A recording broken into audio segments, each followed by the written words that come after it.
En vivo, desde la octava, en el corazón de la Ciudad de México, para todo el país, en contexto. Es momento de ponernos en contexto con Rubén Luengas. Donald Trump es el político perfecto para el declive de Estados Unidos, dijo en 2018 Morris Berman, uno de los más agudos críticos de la sociedad capitalista estadounidense. Pero con Trump y ahora Biden, todo indica que Estados Unidos ha perdido su norte, al grado de que, exagerado o no, se aborda de manera creciente la idea de una nueva guerra civil entre nuestros vecinos del norte. Mientras la popularidad de Joe Biden se desploma y 7 de cada 10 estadounidenses no quieren su reelección, el expresidente Trump marcó su regreso a Washington, D.C. el martes pasado con un discurso orientado hacia las elecciones presidenciales del 2024 en la reunión del Instituto America First Policy. ¿Qué significaría el posible retorno de Donald Trump a la Casa Blanca para Estados Unidos, para México y para el mundo? Así empezamos en contexto. En contexto. 81.400 personas und noch keine Immunität der Bevölkerung. En contexto con Rubén Luengas. ¿Qué tal, estimados amigos? ¿Cómo están? Muy buenas noches. Bienvenidos a En Contexto, espacio de la octava. Recordarán que hace mucho tiempo, cuando estábamos en televisión, en el noticiario de la octava en la noche, En Contexto, les llegué a comentar que para el 2024 el señor Trump evidentemente buscaría, ya sea él directamente, regresar a la Casa Blanca o a través de su hija Ivanka. Y les di ahí una más o menos amplia explicación. Pues la semana pasada, o esta semana, el martes pasado, precisamente regresó a Washington el presidente Donald Trump y fue inequívoca la señal que envió en torno a lanzarse muy posiblemente como candidato nuevamente para buscar la presidencia en el 2024. Vamos con este panorama con mi compañero Jesús Velázquez y regreso con una mesa de análisis en contexto aquí en la octava. A pesar de ser investigado por el asalto al Capitolio, Donald Trump busca nuevamente obtener la silla presidencial de la Casa Blanca para el 2024. El discurso del magnate neoyorquino durante su gestión fue luchar contra la migración y la criminalidad, un mensaje que provocó un doble discurso entre la ciudadanía. Tras su derrota por intentar la reelección, Trump, de 76 años, dejó su cargo a 2 semanas antes de concluir su mandato. Casi 18 meses después, el exmandatario estadounidense apareció en un panel de expertos donde aseguró que Joe Biden ha puesto a Estados Unidos de rodillas, colocando al país en una humillación histórica. Pero ahora nuestro país se ha puesto de rodillas, literalmente. Puesto de rodillas, ¿y quién hubiera pensado que esto podría suceder? Trump enfatizó que en la administración de Biden ha dejado a un lado la seguridad, provocando que Estados Unidos se convierta en un país lleno de sangre, muerte y sufrimiento. Destacó que durante su mandato existió una frontera más fuerte y segura, con independencia energética y sin inflación, así como un ejército reconstruido y un país respetado por todo el mundo. Estamos viviendo en un país tan diferente por una razón principal. Ya no hay respeto por la ley y ciertamente no hay orden en nuestro país. Ahora un pozo negro de crimen. Tenemos sangre, muerte y sufrimiento a una escala que alguna vez fue impensable debido al esfuerzo del Partido Demócrata por destruir y desmembrar las fuerzas del orden de Estados Unidos. Tiene que parar y tiene que parar ahora. El republicano confió que podrá regresar a la Casa Blanca con los mismos votos que lo dejaron gobernar de 2017 a 2020 la Unión Americana. Este noviembre la gente va a votar para detener la destrucción de nuestro país y va a votar para rescatar el futuro de Estados Unidos. Estoy aquí ante ustedes para comenzar a hablar sobre lo que debemos hacer para lograr ese futuro cuando obtengamos la victoria triunfal como en 2022 y cuando un presidente republicano recupere la Casa Blanca en 2024, lo que creo firmemente sucederá. En las elecciones presidenciales del 8 de noviembre del 2016, ante las especulaciones de analistas y la incredulidad de actores políticos y famosos, el magnate logró 304 votos electorales frente a los 227 que obtuvo la demócrata Hillary Clinton. Hoy busca repetir la historia. Bien, pues estamos aquí de regreso, estimados amigos, mientras el presidente Donald Trump hizo este discurso en doble vía, un poco también mirando hacia lo que él siempre calificó como un fraude electoral, pero sobre todo lanzando la señal para el 2024 y en el contexto donde también se le está acusando de que se quedó de brazos cruzados ante el asalto a el Capitolio. Algunos consideran que esto podría incluso provocarle algún tipo de asedio de tipo legal. Esta noche aquí en Contexto, en la octava, tengo la presencia de la doctora Leticia Calderón Shelius, profesora investigadora del Instituto Mora y presidenta del Patronato de Sin Fronteras. Tengo también la presencia de Juan Fran Torres, periodista especializado en estudios latinoamericanos. Desde luego también Temoris Greco, politólogo, periodista y documentalista. Raquel Saed, maestra en estudios de Estados Unidos por la Universidad Nacional Autónoma de México, académica de la Universidad Iberoamericana, especialista en política y medios de Estados Unidos. De tal suerte que pues me voy rápidamente porque son 4 invitados y quiero que todo el mundo tenga tiempo de participar. Si les parece bien, empezamos con las mujeres e inicio con Leticia Calderón Shelius. Leticia, buenas noches. ¿Qué significaría un posible retorno y qué nos revela de Estados Unidos el hecho de que se recicle un expresidente y vuelva a intentar llegar a la presidencia después de haber tenido ya 4 años en la Casa Blanca? Bueno, Rubén, buenas noches. Muchas gracias por la invitación. Que se reciclen los políticos en Estados Unidos, yo creo que es parte de la dinastía de ese país, ¿no? Es la manera como vemos los mismos apellidos de manera reiterada. En realidad, el nuevo, el outsider, ha sido Trump. El hecho de que pretendiera regresar, pues es parte justamente de esta dinámica política. Ahora, vamos al personaje, ahí es donde entran los asegúnes. Pues es obvio que ni siquiera con todo el debate que hay en este momento respecto al papel que tuvo Donald Trump en este asalto al Capitolio, se le ha podido descartar jurídicamente, porque hay estos intentos de ponerle un límite en términos de sus posibilidades para estar siendo un político público, no solamente avalando ya las candidaturas en estados clave, por ejemplo, en el caso de Arizona la semana próxima, sino ya pensando él mismo como candidato, y si no fuera como candidato, ojo, este es el punto, él sí detrás de cualquier candidato que se lanzara de la línea dura de los republicanos, lo cual no quiere decir que esto esté cerrado, porque por el otro lado también tenemos a políticos como Mike Pence, que su vicepresidente en su momento, que también tendría aspiraciones a moverse y en todo caso mover a esa línea más mesurada dentro de los mismos republicanos. Entonces, es un escenario muy interesante, pero también de gran riesgo porque, y con esto cierro, Rubén, se plantea un escenario otra vez que refrenda esos discursos duros de parte de Trump, de lo que tú me digas, desde American First hasta los migrantes, hasta la parte del cambio climático negada por él, es decir, regresa con su discurso que no se movió ni un ápice. Entonces, creo que estamos en un escenario complejo y esto abre la mesa para de verdad ponernos a temblar. ¿Ves posibilidades de una guerra civil? Dicen que ya hay guerra civil cultural y en un momento dado hay personas que están muy alocadas allá en la Unión Americana.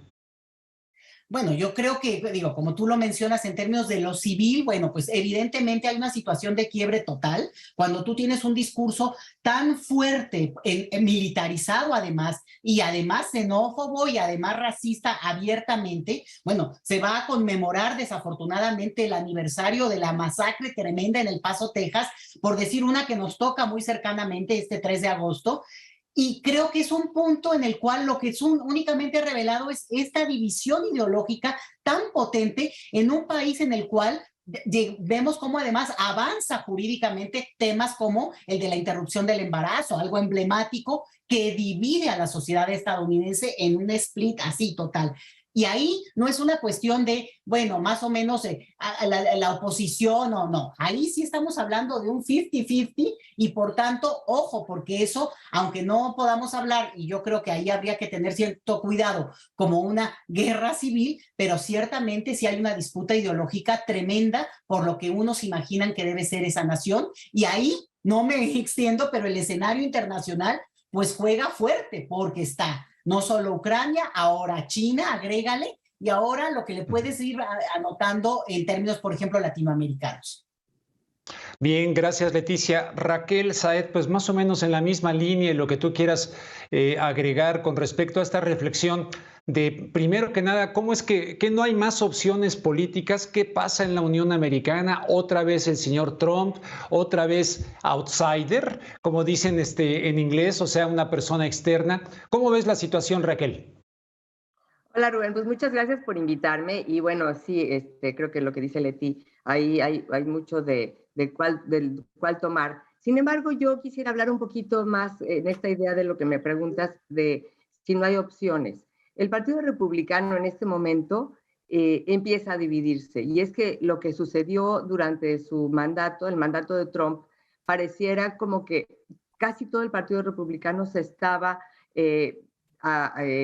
estaba alrededor de Trump, ¿no? Y cada vez más políticos tradicionales de los que normalmente son los protagonistas se estaban alineando con Trump. Y Trump no es un político tradicional ni definitivamente representa nada de lo que tenga que ver con el Partido Republicano, excepto en las cosas en que a ellos les interesa que los ha apoyado, ¿no? Como en el caso de nombrar a los jueces que han ayudado a este tema del aborto o el tema de las armas, ¿no? Pero lo que está sucediendo a partir de este juicio político que le están haciendo al interior del Congreso, que por cierto no se trata de un juicio legal, sino de un juicio político, lo cual puede llevar a más evidencias para que lleven a un juicio que lo pudieran incluso a lo mejor llevar a arrestar incluso, ¿no? Pero aquí el tema principal es qué está sucediendo dentro del Partido Republicano y si hay opciones. Lo que dijo Leti de Mike Pence y de estas figuras. Sin embargo, la figura de Mike Pence en particular fue muy atacada por el propio Trump durante el 6 de enero del 2021 y esto le resta al propio Mike Pence.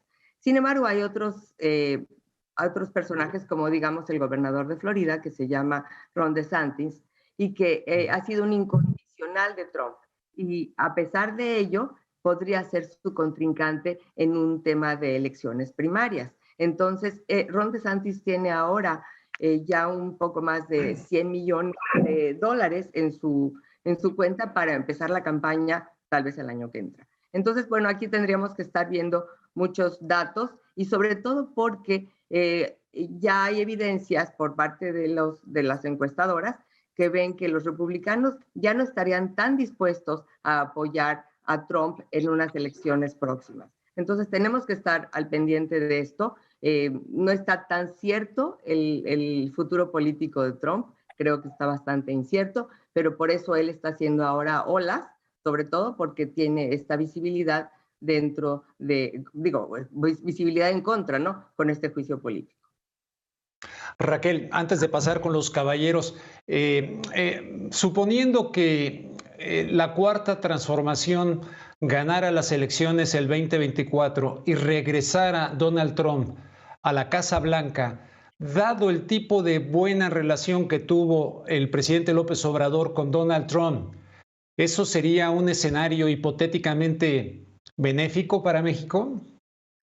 Yo veo más que nada esta relación entre Donald Trump y el presidente López Obrador como un encuentro de personalidades.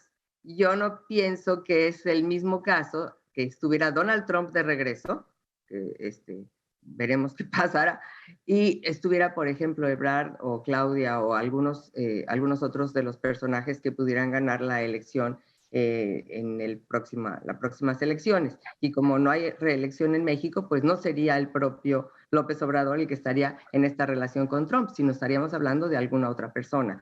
Yo creo que ahí tendríamos que observar cuáles son las declaraciones de los posibles ganadores de una elección en México. Muy bien, Raquel, muchas gracias. Juan Fran Torres, periodista especializado en estudios latinoamericanos. Juan, lo que quieras decir de lo que ya hemos hablado, pero te pregunto, ¿qué impacto tendría el retorno de Trump para Latinoamérica, teniendo en cuenta que fue un hombre pues muy categórico con el tema del muro, llegó a hablar de países como Haití de Centroamérica como hoyos de mierda? En fin, ¿cuál es tu visión? Sí, bueno, primeramente gracias por la invitación. Hay que destacar algo, ¿no? El presidente Donald Trump, o el expresidente Donald Trump, ha promovido mucho la desigualdad, ¿no? En este caso, en Latinoamérica, él está involucrado directamente en lo que han sido en golpe de Estado, en este caso, ocurrido en Bolivia en el año 2019, e incluso liderizó una reunión para tratar de derrocar un presidente electo, como es el caso de Venezuela. Yo creo que va a mantener la política contra América Latina, va a buscar tratar de tomar espacio energético, que es el gran poder que él maneja. Y también hay que destacar otra cosa. Desde que inició el periodo de Joe Biden, el expresidente Donald Trump ha venido liderizando todas las encuestas desde un principio. Es por eso que vimos como un año y medio después sale Donald Trump prometiendo un retorno increíble, donde bueno, va a garantizar todo lo que ahorita los ciudadanos americanos están deseando, ¿no? Una economía controlada, tratar de controlar lo que es la inflación, el tema de evitar que los combustibles suban de precio, como actualmente ha ocurrido. Incluso llegó a superar los $5 el galón.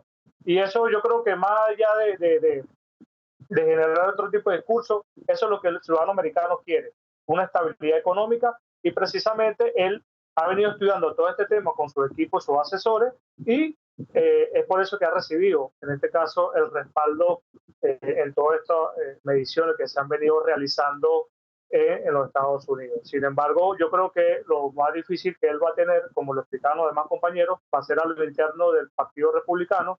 Si bien es cierto, su promoción como candidato o buscar la presidencia de los Estados Unidos, echa para un lado lo que es la aspiración de Marco Rubio, de esa ala republicana fuerte, dura.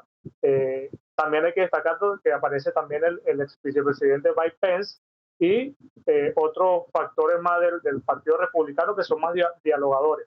También hay que destacar que el presidente Donald Trump logró cosas también que ninguno había logrado, que era reunirse incluso con los principales adversarios de potencia, en este caso China, Rusia, incluso Corea del Norte, porque bueno, ahí en el tema económico hay algo en común. Sin embargo, bueno, lo que quiere el americano ahorita es tratar de controlar su economía, tener una economía estable, y eso es lo que él está promoviendo en este caso.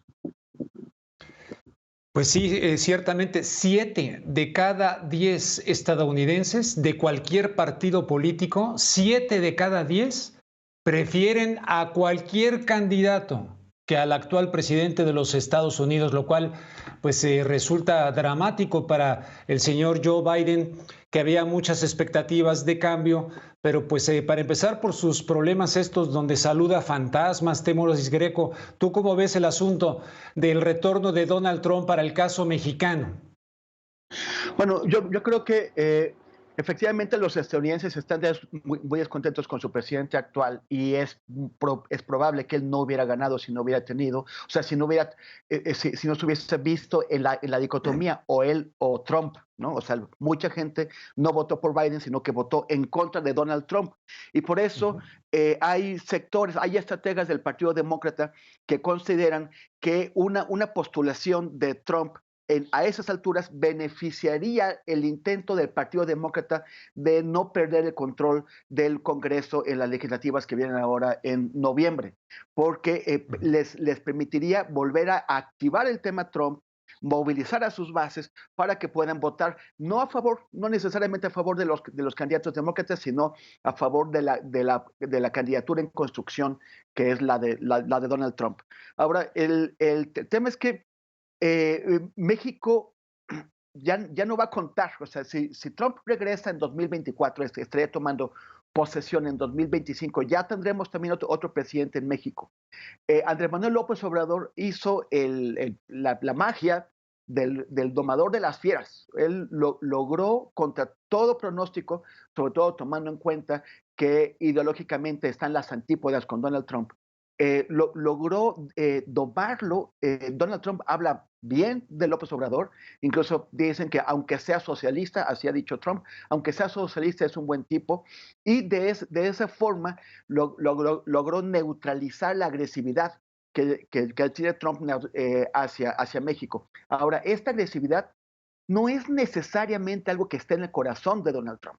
O sea, realmente sabemos poco de la verdadera ideología de Trump, porque Trump, bueno, antes era un demócrata de Nueva York, o sea, estaba ubicado dentro del sector liberal del Partido Demócrata, pero como ahí no tuvo éxito políticamente, fue buscando su nicho. No, en realidad Trump no creó el trumpismo, sino que Trump le dio nombre a una corriente de emociones más que de pensamiento que existe en Estados Unidos y que él logró detectar y encarnar. Entonces su discurso se ajusta no necesariamente a lo que él piensa, sino a lo que él entiende que esa base social tan grande necesita. Y ese es uno de los problemas con los que vamos a tener que lidiar. Van a tener que lidiar en Estados Unidos, pero también en todos los países que estamos sujetos a la influencia de Estados Unidos. Que es que aunque Trump sea derrotado, por ejemplo, en las Cortes, incluso aunque le impidan volver a presentarse como candidato o incluso que llegara a ir a la cárcel, eso no significa que el trumpismo se va a acabar, porque el trumpismo está ahí. El trumpismo, con toda su carga de ignorancia, de teorías de la conspiración, pero también de odio hacia México, de odio hacia los inmigrantes. Ya decía la doctora Calderón, hablaba por ejemplo, de la xenofobia propia de esta gente, y también de un sistema electoral anacrónico, caduco, que permite la sobrerepresentación de partes del territorio de Estados Unidos que están muy comprometidas con este movimiento social que hemos llamado el trumpismo. Entonces, el trumpismo está aquí y parece que está para quedarse con o sin Donald Trump, y eso va a... Y si los demócratas son incapaces de montar un reto que pueda vencer al trumpismo en el 2024, esto va a tener influencia en las políticas de Estados Unidos hacia México y los países de América Latina.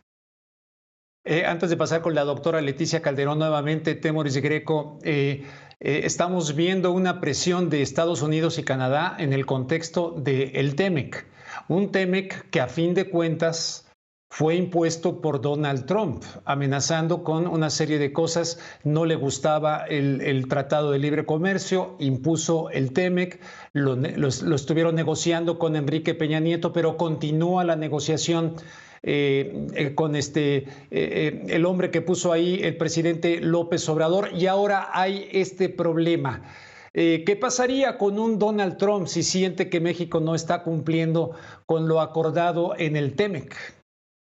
Bueno, yo creo que en eso tenemos más que preocuparnos por Biden, porque, o sea, con Donald Trump, si es cierto, pidió el TEMEC, era una manera de simular que estaba cumpliendo con las promesas que les había hecho a sus bases, de ser duro con México, de ser duro en temas de comercio, de proteger los empleos de Estados Unidos, pero en realidad Trump se preocupó poco por aplicar las distintas cláusulas del TEMEC que obligan a México a hacer ciertas cosas. Biden, en cambio, sí tiene más el ojo en México. Los sindicatos estadounidenses, la AFL-CIO, que es la gran agrupación de sindicatos de Estados Unidos, es parte del Partido Demócrata y está generando, es una de las que exige que se aplique completamente el TEMEC, porque en la medida en que los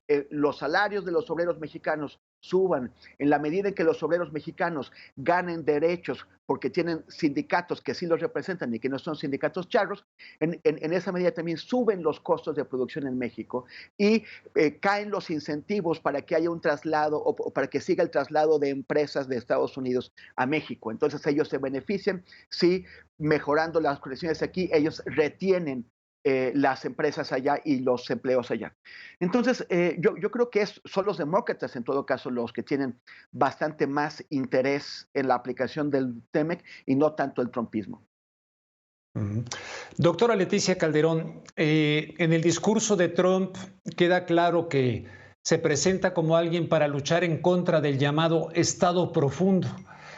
A nivel global, mucha gente siente que Donald Trump representa un nacionalismo industrial y que el actual presidente de los Estados Unidos y el anterior y el Partido Demócrata representan el globalismo.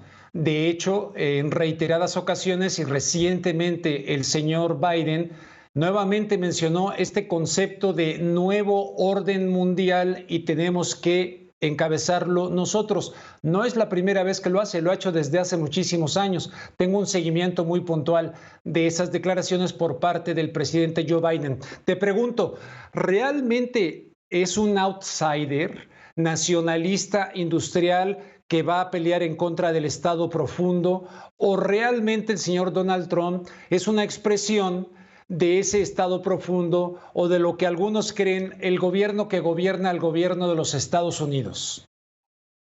Mira, Rubén, yo creo que lo decía muy bien Temoris, que estamos hablando de uno es el personaje, este personaje que tiene además que se proyecta de una manera que por sí mismo es una incógnita, porque de repente es una personalidad contraria a lo que se esperaría mucho en este discurso estadounidense de tratar de controlar, pero con este juego maquiavélico de buenos y malos, policía bueno, policía malo y el gran garrote. Pero por otro lado está lo que encarna Donald Trump. A mí me pareció muy acertado esto, porque al final de cuentas no es solo lo que diga este personaje, sino al final de cuentas todo ese grupo, todo ese movimiento, toda esa ideología que está detrás en una pugna que incluso es histórica, o sea, es fundacional a Estados Unidos, es decir, toda una propuesta que tiene que ver con de cómo se desarrolla el propio sistema económico de ese país, por ejemplo, con la lógica digamos, de estar más cerrados, más acotados a su territorio, sin que esto quiera decir que no explotando a otros, porque eso es parte de la naturaleza misma de ese Estado. Entonces, yo lo que veo aquí es que sí tenemos que separar, porque a veces, en el caso nuestro mexicano, bueno, digo, yo supongo que ocurre en todos los países, pero tendemos a personalizar mucho, como por ejemplo, ¿qué pasaría que si López Obrador y que si López Obrador cómo lo atendió y que si son amigos o no? Pues yo creo que eso es parte de la retórica que nos construimos, pero ¿cuáles amigos? ¿No? Son políticos profesionales que al final la legitimidad con la que ha contado López Obrador le permitió también navegar de una manera pues un poquito menos difícil respecto a esta personalidad abrumadora, pero lo que no quiere decir es que ese discurso, y lo vemos de manera muy potente con sus, digamos, sus más duritos, de discursos del Ted Cruz o por ejemplo, el gobernador en Texas, que es importante. ¿Por qué? Porque es además una frontera directa para nosotros con fuerte impacto en la relación comercial, migratoria, de tránsito, de tráfico, de todo. Entonces, ese discurso está ahí. Y cómo se activa, sobre todo, no solamente en la narrativa, sino también en cómo se lleva a cabo y cómo impacta directamente en el caso de México. Y ahora, sí te voy a decir una cosa, es impresionante lo ingrata que es la política. Recordaremos que Biden entra y de repente, en menos de 3 meses, ya 1 millón de estadounidenses están vacunados contra el COVID. El gran éxito y la narrativa desde México, sobre todo la oposición al gobierno actual, ¿cuál fue? No, aprendan de la diferencia con un gobierno como el de Estados Unidos, el de Biden, qué efectivos, qué eficientes, ¿y qué tenemos? A 2 años de eso, ni quien se acuerde, ni quien se lo reconozca, y el dato duro es la inflación que está como nunca en la historia reciente estadounidense y que pesa enormemente en términos políticos para este rejuego en el cual ha debilitado muchísimo a Biden, a pesar, fíjate, ahora sí que Biden diciendo no tengo otros datos, ¿no? Porque ayer le anunciaban la recesión de Estados Unidos y él dice, no, yo veo otra cosa. Y lo que me parece interesante es que nos adelantamos a un Trump cuando todavía Biden tiene mucho que hacer. Primero, tratar de salvar cabeza en estas elecciones intermedias. Y luego la que sigue es, en todo caso, cómo el propio Partido Demócrata podría remontar ese discurso. Y ojo, aquí el escenario geopolítico internacional, y qué interesante lo que mencionas en términos del el estado profundo, va a ser contundente. ¿Por qué? Porque China misma, vamos a bajarle, no de amenazando, pero señalando que tiene una prioridad respecto a un territorio que Estados Unidos considera que puede tener también a la mano. Lo que vimos en su salida de Afganistán, que fue en su momento calificado como un desastre, y la misma guerra que está ahí y que se ha revertido en términos de medidas. Entonces, ese escenario puede ser incluso de mayor impacto para el discurso de la política doméstica estadounidense en estas intermedias y después hacia la elección de cambio, que definitivamente pues se ve muy difícil. Incluso lo ha dicho Biden, en algún momento cambió el discurso, pero de pretender siquiera postularse, y no vemos tampoco en este momento que despunten otros políticos.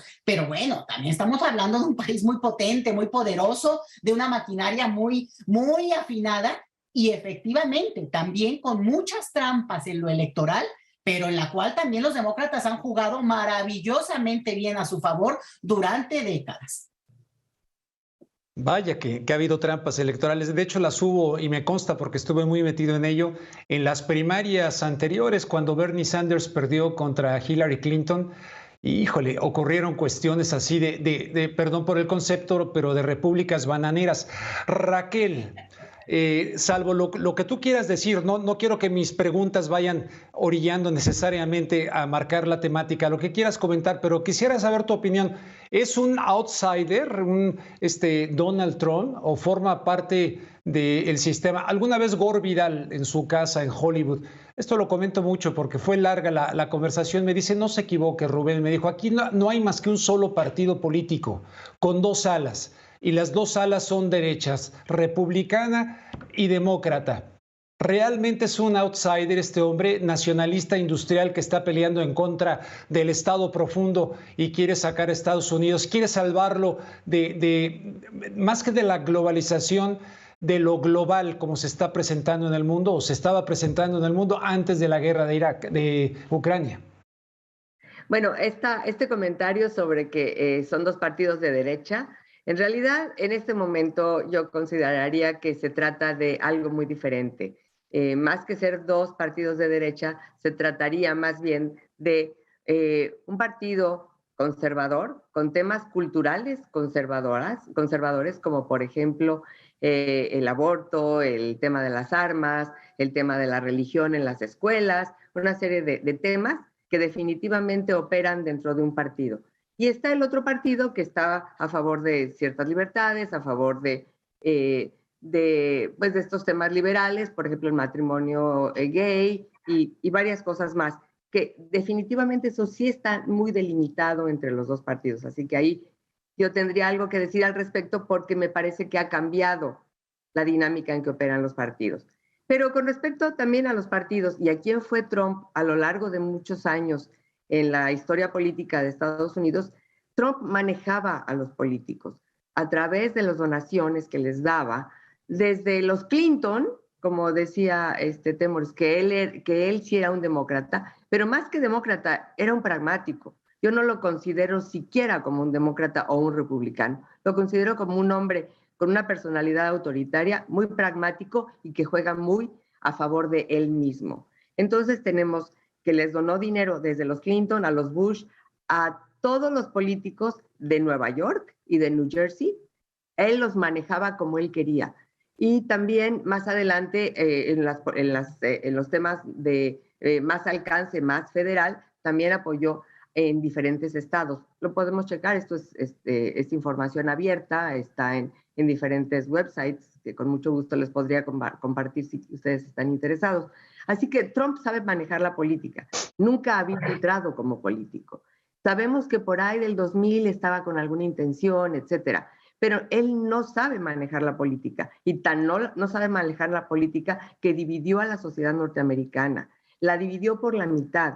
Ni siquiera había bueno, yo soy trumpista, pero al mismo tiempo estoy a favor de los sindicatos o cosas así. No, él partió a la sociedad norteamericana, donde familias enteras discutían de tal manera que se dejaron de hablar. O sea, él hizo lo que muchos nunca se hubieran imaginado. También en el caso de los temas internacionales, ¿no? Vimos cómo se alinea mejor con los autócratas como Putin, o prefiere, o con los chinos, o sea, se alinea con cualquier personalidad autoritaria, incluyendo a Erdogan o a Urban, que lo tuvo ahí en la Casa Blanca. A todos estos personajes son parte de lo que él se siente ser y los ve como hacia arriba, ¿no?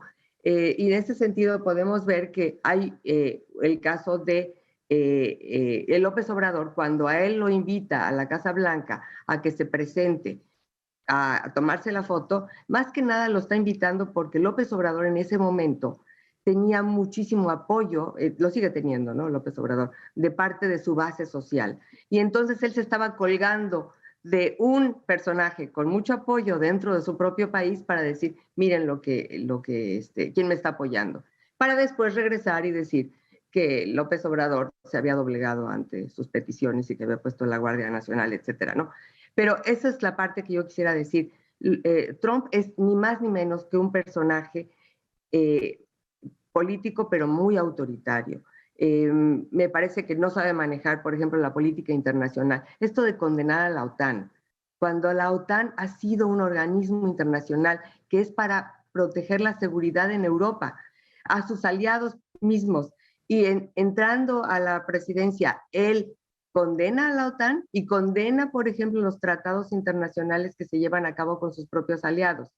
Y tiene a la gente diciendo, sí, tiene razón. Y lo que decían, por ejemplo, el tema de crear teorías conspiracionales que son muy convincentes y que para mucha gente que se ha sentido rezagada y no tomada en cuenta dentro de la política, la ha dejado afuera en la política anterior. Entonces viene Trump y les habla directamente al oído a ellos. Y ellos lo reconocen como tal y lo toman en cuenta. O sea, son muchos temas, pero creo que eso es lo que él ha aprovechado. Ahora, ¿qué posibilidades tiene de llegar? Yo las he visto cada vez más disminuidas de aquí al 24. Ahorita hay que ver qué pasa en noviembre de este año con las elecciones de medio término. Vamos a ver si recuperan los republicanos alguna de las cámaras, que tal vez recuperen la Cámara Baja, pero tendremos que estar muy en la observación, porque eso va a hacer que todavía Biden se vea más disminuido, porque va a tener menos posibilidades de gobernar con un Congreso en contra. Fíjate cómo son las cosas. A mí, de las pocas cosas que me gustaron de él fue que criticara a la OTAN, que tiene las manos manchadas de sangre, que de hecho es organización del Tratado del Atlántico Norte y hasta en eso se equivocan. ¿Qué tenía que ver Libia con el Atlántico Norte? ¿Qué tenía que ver, los ejércitos secretos de la OTAN que está bien documentado, su participación en la operación Gladio? Que todo eso está muy retirado de ser teoría de la conspiración. Justamente te iba yo a preguntar sobre eso, si con Trump podría cambiar el escenario, esto de la OTAN, y que se siguen sumando desde donde no se respetó aquel acuerdo de James Baker, que le va a prometer a Gorbachov que no se van a acercar ni un centímetro. Entonces Gorbachov acepta la reunificación alemana y que entren a la OTAN, pero hasta ahí, y todo eso se ha violado hasta la fecha. ¿Sería posible que con Trump se disminuya la tensión de una posible guerra, incluso nuclear? Bueno, yo estaría muy preocupada por eso. Sin embargo, el tema del tratado de la OTAN como tal es un tema de seguridad. Y sí, cada uno lo interpreta como le queda mejor a la medida, ¿no? Estados Unidos es un país muy pragmático, su ideología es pragmática y está basado en lo que mejor le conviene. Y eso es muy claro. pero Rusia también, ¿no? Porque al final de cuentas la OTAN es para protegerse en su tiempo de la Unión Soviética y en este momento de Rusia.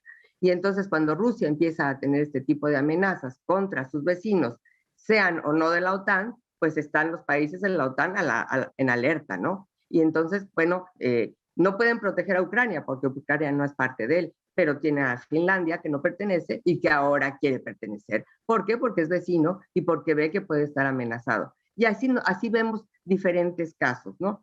Con Finlandia tal vez no se metiera, pero con Ucrania tal vez se pueda expandir un poquito más. Así que yo sí veo que aunque la OTAN ha sido un tema de a quién le conviene, bueno, pues también tenemos que Rusia también se ha aprovechado de cómo atacar a la OTAN en ese sentido, ¿no? Bien. Alguna vez Putin quiso entrar a la OTAN, se lo pidió a Clinton, de hecho, y Clinton lo rechazó. Juan Fran Torres, ¿tú cómo ves el escenario ya a nivel global de un retorno de Donald Trump en el escenario actual que estamos viviendo, que evidentemente tiene este impacto de lo de Ucrania, Europa, la crisis energética, la inflación, las manifestaciones en Netherlands, Países Bajos, de los agricultores, en fin, hay todo un escenario pues un tanto y cuanto inédito. ¿Qué significaría un presidente Trump que a fin de cuentas seguiría siendo el presidente imperial? Sí, efectivamente, para lograr llegar a la presidencia de Estados Unidos tienes que ser parte del Partido Demócrata o del Partido Republicano, primero, ¿no? En este caso, Donald Trump es republicano, pero tiene su propia línea discursiva, su propia línea política, y eso lo ha demostrado con las críticas que ha hecho hacia la OTAN y donde también eso ha evidenciado también que fue un error para Estados Unidos porque es más que todo un negocio familiar. En este caso, lo que ha venido ocurriendo en la guerra de Ucrania, donde está involucrado incluso, dijo el presidente Hunter Biden y el expresidente Donald Trump lo sabe. Y ahí, ¿qué es lo que ha provocado todo eso? Toda esta inflación en Estados Unidos, la falta de energía, donde incluso Estados Unidos se ha visto en la necesidad de ir a reconocer al gobierno del presidente Nicolás Maduro y, bueno, ceder en lo político en unos espacios que, bueno, que eran bastante sensibles para la política norteamericana. También hay que destacar que Trump va a manejar su propia línea discursiva en el tema internacional. Si se va a tener que sentar con Putin, lo va a hacer. Todavía tiene aliados muy importantes, en este caso en América Latina, como el caso de Jair Messias Bolsonaro, que es su persona de confianza y se ha mantenido su línea discursiva en apoyo al expresidente Donald Trump. Y bueno, ha dejado varios líderes mundiales con esa línea discursiva y ha venido, en este caso en Argentina, uno de los que está liderando las encuestas presidenciales de su tendencia, y así se ha venido también en otros países de América Latina. Entonces, ¿qué es lo que ha venido haciendo Donald Trump? Ha venido tratando de imponer un discurso donde, bueno, se ha expandido en la región, y no solamente en la región, sino en el mundo, ¿no? Y bueno, ha quedado evidenciado que él está por sus intereses y no le va a interesar si es de derecha o es de izquierda. Lo estamos viendo en el caso de México. Si va a tener que sentarse con López Obrador, lo va a hacer. Si va a tener que ir a negociar con alguien de izquierda cualquier tema de recursos energéticos, lo va a hacer, y eso no va a ser impedimento para él. Que ha demostrado que, en lo particular, creo que es un outsider, a pesar de que es un magnate y va a jugar a sus intereses económicos, obviamente, pero se fue a sentar incluso con Kim Jong-un y con todo esto enemigo histórico del gobierno de Estados Unidos, y él lo que quiere es instalar su propia hegemonía, donde, bueno, todos estén tranquilos. Se ha demostrado también que él, con el tema de la guerra, ha sido muy selectivo, ha atacado en puntos clave, como en el caso de Irán, que dio la orden para atacar y asesinar a su líder, al líder iraní, Qasem Soleimani. Y bueno, pero ha buscado siempre mantener sus intereses económicos por encima de la ideología política, y eso yo creo que lo que va a hacer. Y por eso que el ciudadano americano se siente, lo ha demostrado en esta última encuesta, la aprobación o la valoración que ha tenido, donde, bueno, desde un principio ha venido liderando la encuesta, y es por eso que él sale con esa efervescencia diciendo que, bueno, que se prepara por un retorno increíble, ¿no? Y donde, bueno, ha destacado también que Estados Unidos ahorita va directo al infierno, ¿no? Demostrando que con el tema de la alza de los combustibles, el tema de la inflación y todo este tema. Yo creo que el partido, más allá de que el Partido Republicano gane ahora en las elecciones intermedias, las elecciones de la Cámara, yo creo que eso no va a ser impedimento para que Donald Trump, en los meses que va a transcurrir, siga aumentando su aceptación, porque se identifica, el ciudadano americano se identifica con su discurso, porque realmente la está pasando muy mal. Ahora que mencionas lo selectivo en el tema de la guerra y que se identifica con su discurso, hubo un pasaje de su discurso del martes pasado en el cual refiere a los soldados, a los miembros de las Fuerzas Armadas, y dice, se les tiene que regresar su dignidad salarial, su apoyo para que peleen guerras y ganen guerras. ¿Eso fue para el consumo interno o para un consumo externo? El tema de la guerra, para ganar guerras, dijo Trump. Sí, hay que destacar también que Trump ha tenido un discurso muy ofensivo, pero en la práctica no lo ha sido. Ya ha demostrado en su último periodo de gobierno que no coordinó, no propició ningún tipo de guerra, sino más bien ataque selectivo, como ya lo expliqué en el caso del asesinato de este líder iraní. Y además de eso, yo creo que es más de demostrar una especie de efervescencia nacionalista para el americano, que eso es lo que busca el americano, un presidente que se identifique con ellos, y por eso, como ya lo expliqué, en este momento se va a seguir sintiendo identificado con Donald Trump, aunque no lo vean perfecto, pero es el que realmente está hablando de las necesidades de lo que quiere el ciudadano americano. Y vemos también otra cosa que hay que detallar, que muchos de sus aliados, o que eran sus aliados, cuando hubo el proceso electoral, fueron inmediatamente a reconocerlo, a reconocer al presidente Joe Biden, como en el caso de Juan Guaidó, que no esperó y reconoció ahí mismo al presidente Joe Biden, sin todavía tener los resultados electorales, los colegios electorales anunciar los resultados, ¿no? Y eso también, yo creo, pudiera generarse incluso una relación incluso con el gobierno de Venezuela, que va a estar encabezado por el presidente Nicolás Maduro. Bueno, obviamente para el 2025, si es que está gobernando, no va a tener impedimento. Yo creo que Donald Trump va a venir ya como repotenciado. Los números así lo indican. Si fuesen las elecciones este domingo, ganaría la presidencia. Hay que ver cómo se va a desarrollar la política americana en este concurso septiembre. Gracias, Juan.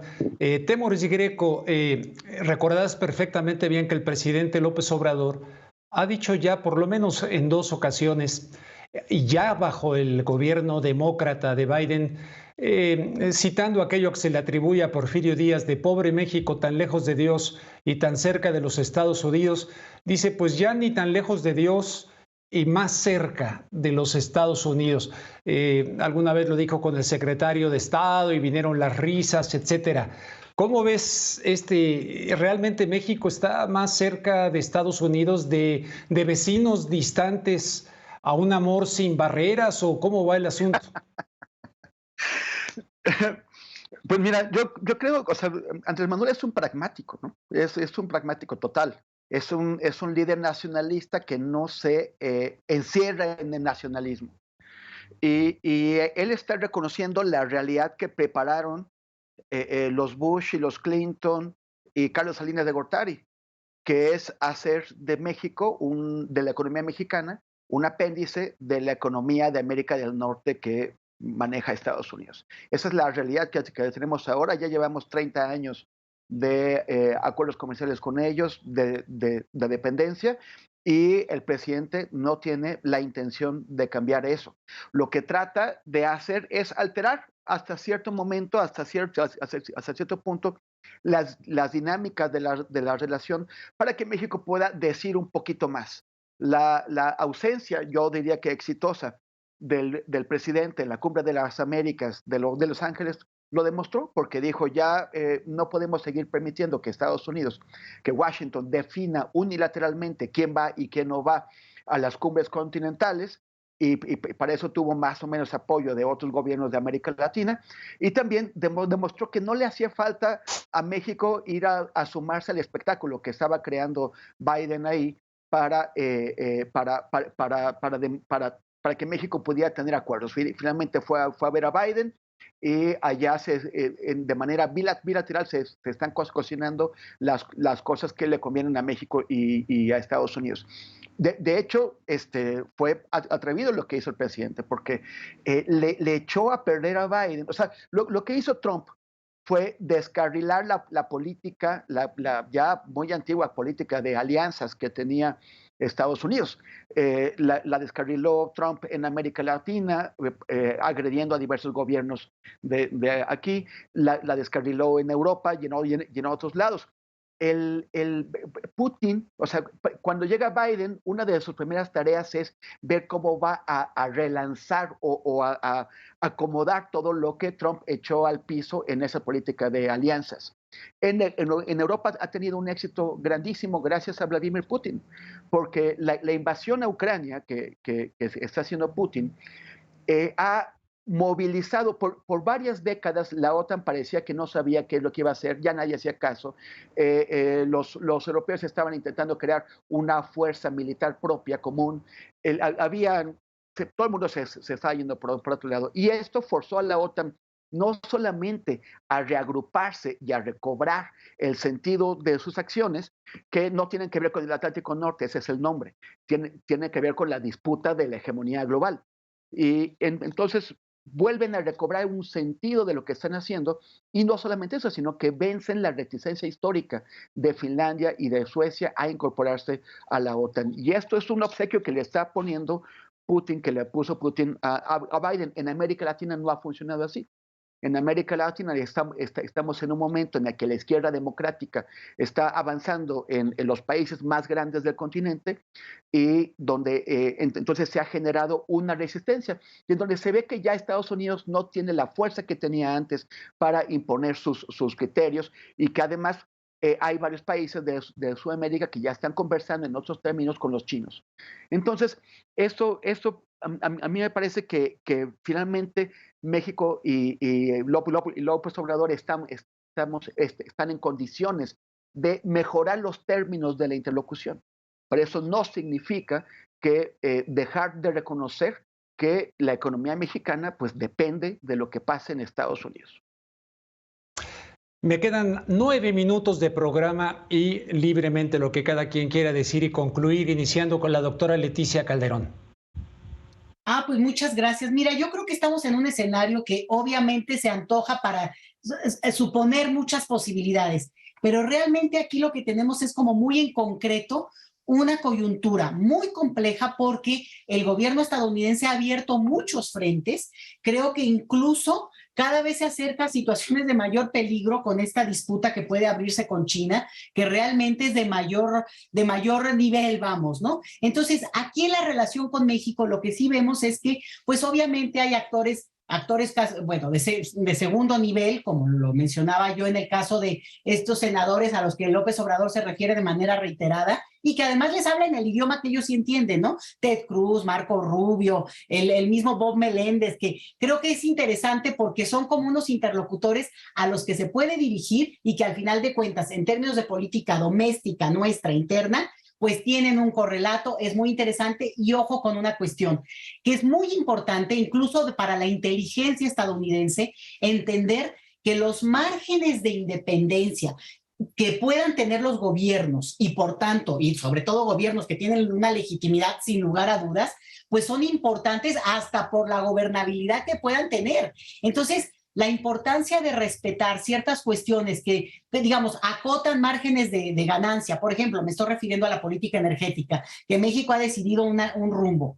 y que eso al final tampoco ni es drástico ni es contundente, simplemente son acotar un tanto las ganancias y poder dar márgenes de mayor rentabilidad al país. Me parece muy interesante de cómo se puede jugar, esto lo digo en lo inmediato, en cómo se pueden dar las negociaciones con Estados Unidos, que no le conviene abrir otro frente, aunque sea retórico. Eso me parece a mí, y muchísimas gracias, Rubén. Al contrario, Leticia, muchas gracias a ti. Maestra Raquel Sáez. Pues sí, nada más un comentario sobre lo que habían dicho hace un momentito, y es, ¿a quién le habla Trump? Y Trump le habla a su base social, y lo que hace constantemente es reforzar a su base social. Y por eso tiene estos rallies que no significan ninguna campaña en general, porque ahorita todavía no comienza, ni tampoco había comenzado hace un año, ni estaba en campaña durante su mandato. Simple y sencillamente hacía los rallies para reforzar su discurso.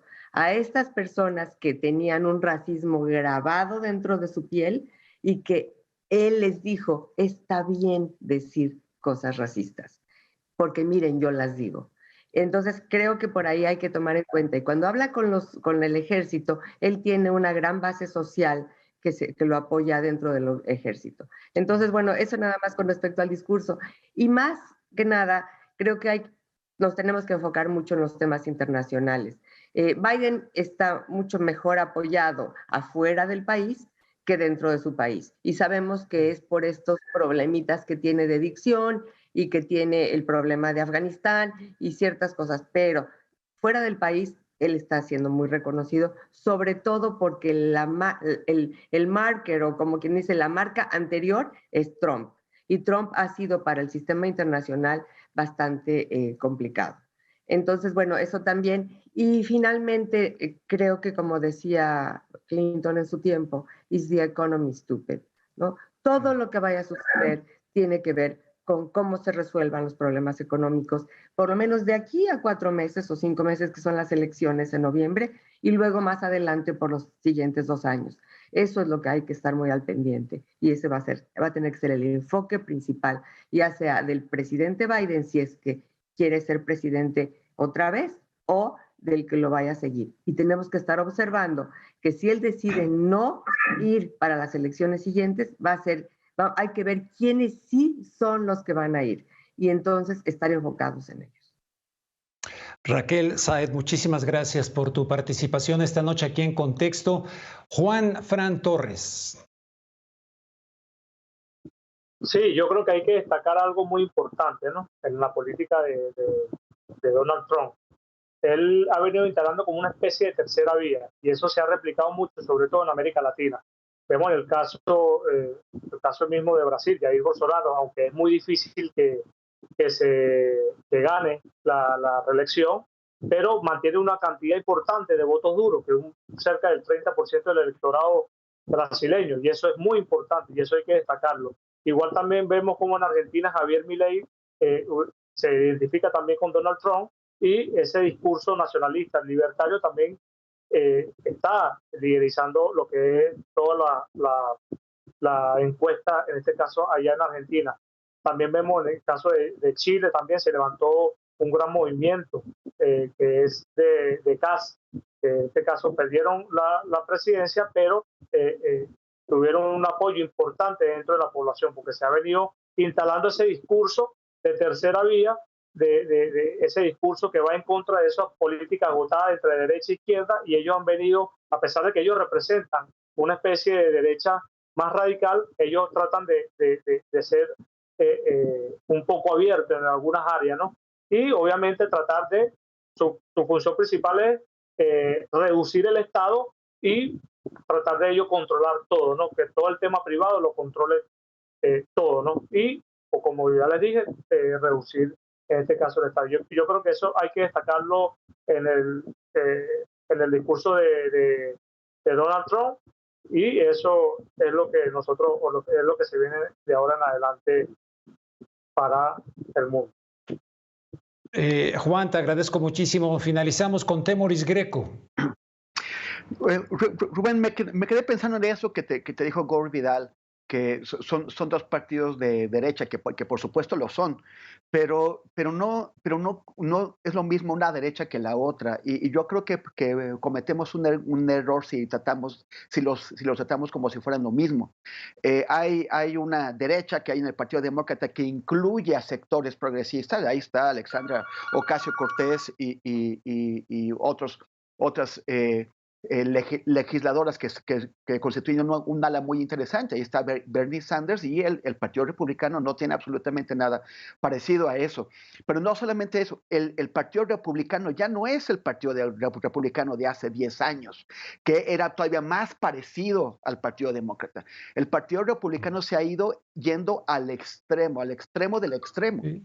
Un extremo que representa, o sea, que le llamamos trumpismo, como antes lo llamábamos Tea Party, y que cuando se vaya Trump tendrá otro nombre. Pero el tema es que la política tradicional del Partido Republicano está trastocada. Los que solían mandar ahí ahora están arrinconados, y son gente que cree en fantasías, que se inventa que los izquierdistas están secuestrando niños para sacarle la sangre y que era una droga con la cual tener vida eterna. Eso es lo que creen esas personas. Y tenemos un riesgo importante ahí si esta gente sigue controlando la política y la economía de un país que determina cuál es la suerte que corre México. Entonces sí, a mí me parece que no es que los demócratas sean buenos, pero no son tan malos. Fíjate que en esa línea Chomsky, por un lado dijo, cada 4 años nos dicen cómo llegar al mismo destino económico y político en esencia, pero votamos para ver si nos vamos por el carril de la derecha o por el carril de la izquierda, dice Chomsky. Pero luego recientemente dijo que la organización más peligrosa para el mundo era el Partido Republicano, porque se corrió a la extrema derecha, se salió de madre, como dicen los españoles, y el Partido Demócrata, dice Chomsky, se recorrió al espectro que antes ocupaba el Partido Republicano. Un poco en la línea de lo que tú dices. Pues les quiero agradecer, porque se me agotó el tiempo, a los 4 por esta participación esta noche aquí en Contexto, y reflexionar de cara a nuestra audiencia para que cada quien pueda obtener sus conclusiones. Muchas gracias. Muchas gracias. Muchas gracias. Gracias a todos. Gracias. A todos ustedes, en verdad, muy amables. Y justamente me despido con una frase de Chomsky que pronunció sobre Donald Trump. Y Chomsky dijo sobre Trump: Trump es un nuevo tipo de malignidad sin precedentes en la historia de la democracia parlamentaria. No podemos estar seguros de a dónde llevará esto. Eso dijo en su momento Noam Chomsky, y ahora pues Trump cabalga de nuevo. Estimados amigos, les espero el próximo sábado, 8:30 de la noche, en Contexto, aquí en La Octava. Por hoy, gracias y que tengan un excelente fin de semana.